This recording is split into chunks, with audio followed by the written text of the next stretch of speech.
আজ হয়তো একটা ভুল বলে ফেলছি, মিথ্যা বলে, হতেই পারে, কিন্তু লাগাতার মিশা কথা, কথা বুঝছেন নি আমার কথাটা? প্রত্যেক দিন মিশা কথা, প্রতিদিন বুঝি মানুষের সুদ খায়, প্রতিদিন বুঝি ওজনে কম দেয়, প্রতিদিন বুঝি কাস্টমারের ঠকায়। এটা কি মুসলমান? এ কেমন ধরনের পাপী?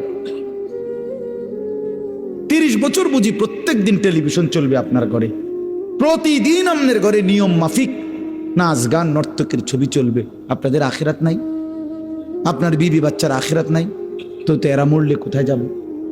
এদের পরিণতি কি হবে? আর আমি বাবা হিসাবে, অভিভাবক হিসাবে কি দায়িত্ব পালন করলাম?